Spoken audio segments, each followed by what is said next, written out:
The Paris poop protest has been canceled. Flat Earthers are getting their own reality TV show. And an asteroid worth gazillions of dollars is out there, and NASA is trying to capture it. These are the weird stories on Weird AF News, the only daily weird news podcast in the universe. I have 3 weird stories from all around the world. The not flat Earth, in other words. Here you go. The poop protest in Paris has been postponed, and the poo thickens. Thousands of French citizens were planning to poop in the River Seine. These French citizens, also known as protesters, they had to unfortunately flush their plans down the toilet after it was eventually announced that President Emmanuel Macron and Paris Mayor Anne Hidalgo would actually not swim in the river as they had previously announced. Now, officials didn't expand on this decision. They claimed they had to cancel the swim for political reasons, and they said loosely that the swim would happen eventually. Many suspect the decision was prompted by online plans to poop in the Seine with scientific precision, which would have ensured that floaters hit the politician right as they planned to dive into the river over the weekend. Man, you gotta love the French. I mean, they never change. They're experts at protesting, also a little childish. And they were trying to come together to take a big crap on their government, which I kind of support. You know, I want to take a crap on my government, too. If my politicians were going to be swimming in the L.A. River, you better believe I'm showing up to take a nice little doozy. Citizens were irate in Paris at the astronomical amount of money which is being spent to clean up the river, with plans to use the iconic river as the venue for open water swimming during the Olympics. Now, this river, the Seine, has long been connected to the Paris sewerage system. It's been way too polluted to swim in for over 100 years. Organizers of the Paris Games wanted to showcase the river in 2024, and they have since embarked on a cleanup campaign, which has cost over €1 billion. However, scientific testing has shown that efforts have barely put a dent in the cleanliness of this river, which is still full of human excrement, garbage, and debris. Now, protesters were, of course, pretty upset that it took the oncoming Olympics for them to clean up their river. And also, these 2 individuals, Macron and Hidalgo, are not very popular with the Parisian left, apparently. There's been some protests. And protesters saw a new chance when these 2 announced they would swim in the Seine to prove that the water is actually safe for the upcoming Olympic Games.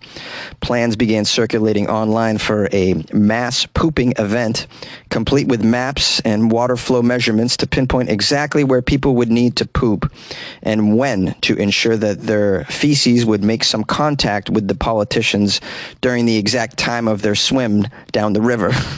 It's amazing, the lengths that they went to. They are professionals. Unfortunately, the poop protesters' hopes were dashed over the weekend when officials called off this event. The river still contains dangerously high levels of bacteria, which are almost guaranteed to make athletes sick if they spend extended periods swimming in the river. Now, officials are in a race against time to ensure the water meets standards by July 30th, which appears to be an impossibility based on the amount of pollution still left to clean up in this dirty, nasty river. And of course, the cleanup job only gets more difficult if the citizens plan on pooping in the river even more. But I like this approach. You know, the rich and powerful need constant reminders about what can happen if they get a little too intoxicated with their power. And sometimes you gotta get childish and use some excrement. Or you don't. I don't know. There's probably some other ways, but this was a creative way. I enjoy it. I doubt it'll happen, but I guess we'll stay tuned. I'll keep you updated on Weird AF News about the Parisian poop protest. Flat Earthers are getting their own reality TV show. This isn't really reality, though. I would say it's the opposite of reality, but okay. I mean, it's their reality. They can live in it. Not sure I need to see more Flat Earth conspirators, but you know, as you know, this Flat Earth conspiracy theory has been running rampant in recent years because people are just missing brain pieces of their brain, I think, are missing. There's a frontal lobe that I think is just fallen out. It's probably dripped down their nose while they were eating their Fruit Loops. It's been running rampant despite fairly conclusive proof that our planet is shaped like an orb. It's actually an oblong, what is it called? An oblong spheroid, I think is what technically the shape of the Earth. An oblique, I think it's oblique spheroid. Jonesy, did you have that in your mind just waiting for an article about flat earthers? Maybe, I don't know. It's good that I was carrying that around. I can use it. It says in the article, for some reason, a substantial demographic has taken it upon themselves to prove that if you pilot a yacht far enough into the ocean or rig up your own private rocket and fly it into the stratosphere, you'll eventually discover that we've all been lied to about the shape of our planet Earth. And now we have a new reality TV show in the works that will pay conspiracy theorists some cash to pursue their beliefs that the Earth is shaped like a Frisbee disc rather than the sphere that it is. Oblique spheroid! The show is described as part docuseries, part competition show. Docuseries? I don't think you can bring documentary in the equation here. They're going to supply conspiracy theorists, a.k.a. flat earthers, with $50,000 worth of resources to conduct their own research. The contestants, a.k.a. the flat earthers, will present their findings to a panel of scientists, theologians, and cartographers. If they can convince a majority of the judges that the Earth is indeed flat, they are going to win an even larger cash prize. Well, they won't be winning any cash prize. And I feel horrible for these scientists, cartographers, and theologians who have to be on this panel. They probably need a little bit of money. They're probably struggling, so now they gotta play with the children. This Flat Earth series is premiering on something called The Network, which is a relatively new free streaming app that appears to have a pretty limited content selection thus far. And I'm sure the flat earthers will be happy to hear that viewers around the globe will be able to watch this, and then, of course, they'll deny that there even is a globe. Well, I suppose this, quote, reality show just gives us a chance to all laugh at the flat earthers once again on a bigger level. It could be fun to watch, though. I mean, maybe they're going to lead an expedition to that Arctic wall, Amazing Race style. I would love to see that. Just flat earthers heading to the wall, thus proving all of us roundies incorrect when they hit that wall. I assume this isn't going to be available on satellite TV. Well, flat earthers might be sad to learn that it's available on satellite TV, considering they don't believe satellites even exist. I mean, everything about this is just ridiculous. The article goes on to say, the flat earth theory has a history that is notably intertwined with religious fundamentalism. It's been referred to as a form of extreme biblical literalist theology, which may help explain why some of its believers are so unusually resistant to reason. Well, yeah, it's called confirmation bias as well. My mind is made up. Don't confuse me with facts. That pretty much sums up flat earthers for you, and other conspiracy theorists as well. But, I mean, it's probably appropriate to have a flat earther show. There's been many shows on people trying to find Bigfoot. And what about all those ghost hunting shows? Tons of ghost hunting shows. Never find squat. Never find a damn thing. They get their little buzzing machine out there that's supposed to beep when they come across a spirit, and they just sit around listening to that. It's some of the most uninteresting television, I have to say. And once you've watched one ghost hunting show, you've seen them all, because they all end the same way. Well, we think we picked up something on the meter, but never saw anything. We didn't see anything. They never pick up anything on the video. There's always some yahoo that comes up with some photos. Look at the orbs, man. The orbs are there. That proves it. Bunch of orbs. Yeah. How do we know that, like, we don't fart orbs? Well, I mean, I could fart orbs and you take a photo of it. Maybe that's what orbs are. Are they ghosts? I don't know, guys. Well, I'm sure this is going to be some compelling television. Leave it to the U.S. We're number one at making stupid people famous. Yay! NASA would like to capture the asteroid worth $1 gazillion.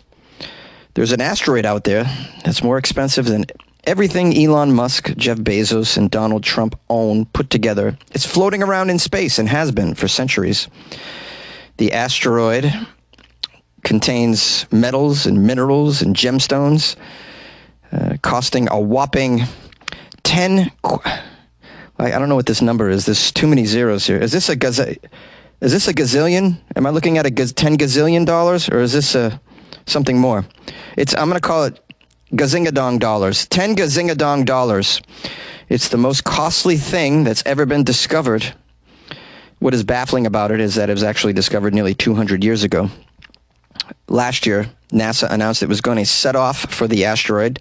It's called 16 Psyche, and it's likely a mixture of rock and metals, with metal making up between 30% to 60% of the asteroid's volume. It's thought to contain precious metals, including gold, iron, and nickel, which are worth an eye-watering amount.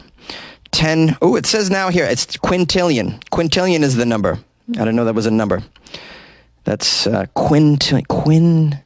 10 trillion, 100 trillion, 1,000 trillion dollars. I can't figure this out, man. There's so many zeros here. I mean, we should get it. I don't know how you get it. How do we get these things? We should definitely capture it. I mean, we have a serious budget here, and this would solve our budgetary problems, I'd imagine. We could wipe it out with this one asteroid. Who owns the damn thing, though? I'd imagine if you brought this asteroid into our atmosphere, that there'd be like a world war over this rich, precious metal infused asteroid or meteor. Is it an asteroid or a meteor? I believe it is an asteroid. I really don't know the difference. Not important. It's really not important. It's chock full of gold and gemstones, guys. That's what's important, and we need it. We need this. In a statement by NASA, they said, quote, "Teams of engineers and technicians are working almost around the clock to ensure that our orbiter is ready to journey 2.5 billion miles to this metal-rich asteroid that may tell us more about planetary cores and how planets form." Oh, yeah. They're trying to couch this in research. Yeah, we just want to go there to learn more about how planets form and planetary cores. We have no intentions to do anything with the gold and the platinums. No, not at all. Now, it seems like NASA has already launched this spacecraft, and the vessel is expected to fly by Mars in May 2026 using the planet of Mars's gravity as a slingshot. That's pretty cool. Now, then the vessel will increase velocity as a result of this Mars-infused slingshot. And if all goes as planned, by July 2029, the spacecraft will be within Psyche's gravity.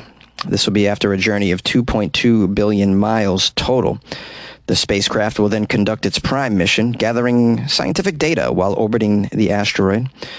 They're planning on orbiting it from August 2029 to November 2031. Now, in total, NASA has invested approximately $1.2 billion to develop, launch, and operate the Psyche mission. I suppose that gives us first dibs on these very rare, never-before-seen gemstones that are probably embedded in this asteroid. We need to embrace this asteroid, make sweet love to it, mine it for the gemstones, and then embed those rare gemstones in the belly button of Kim Kardashian. Then our mission will be complete, guys. Yay! Papa, don't preach. I've been losing sleep, and I made up my mind. I'm stealing an asteroid. I'm gonna steal an asteroid. Yeah. I think we need that asteroid to make more catalytic converters that are probably the number one most stolen item in the U.S., perhaps around the world. I'm not sure. A lot of people stealing catalytic converters for the little bit of platinum, so... anyways, I digest. I want to thank everybody. This is the outro of the podcast, so this is where I give thanks and praise to everybody that spends time with me on the Weird AF podcast. And I want to thank everyone who sent me articles and whatnot. Super helpful. My email's funnyjones@gmail.com. You can also call the show 646-450-2012. If you're on the Instagram, please follow me @funnyjones. You can keep up with my antics. And lastly, if you would like to support the show, I have a website, weirdafnews.com. That's where you can go to buy Jonesy a coffee or join the amazing Patreon, which is it's a really fascinating place, highlighting all of the weird stuff in my feed, I would say, more accurately. Yeah, a lot of weird weird media that I come across that's inappropriate for the podcast, I put into the Patreon. So check that out, patreon.com/weirdafnews, or download the Patreon app on your phone. Do a search for Weird AF News, or go to weirdafnews.com, the official website of Weird AF News, paid for by the patrons. So we want to give them credit. I want to give a big thanks to my patrons. Just a bundle of joy over there. So I appreciate all y'all. And okay, I guess I'll just let you go now. I'll see you tomorrow on what will be the Wednesday episode. So make sure you put a little time aside for your buddy Jonesy. Okay, and good luck with your life, man.